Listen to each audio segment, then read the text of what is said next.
The venerable Neophytos was born in Lefkara, Cyprus, in 1134, when the island was under Latin rule. At the age of 18, he left his father's house to avoid the marriage his parents had imposed upon him. He took refuge at the monastery of St. John Chrysostom on Mount Kutsoventus, where he had nurtured since childhood a longing for the hesychastic life.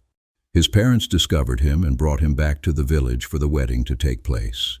That same night he returned the ring to the bride and hurried back to the monastery, where he was soon tonsured a monk. For 5 years he tended the vineyards at a dependency of the monastery and studied the Psalter and the sacred books.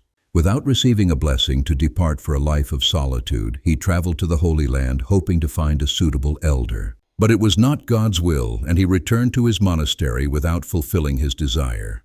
Later, he departed with the intention of going to Mount Latros, which flourished at that time as a monastic center. Along the way, he was arrested and imprisoned in Paphos, while the guards stole his purse. The saint then understood that God was indicating he should not abandon his homeland.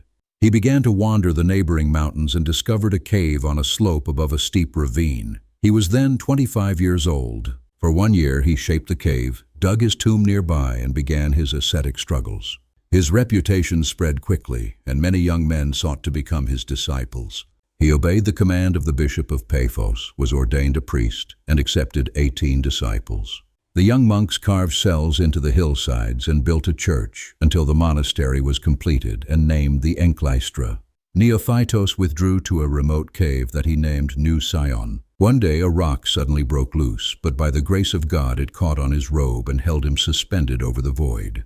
The saint composed a liturgical service and decreed that the miracle be celebrated on the 24th of January. The Venerable One left many ascetic writings, lives of saints, and festal homilies.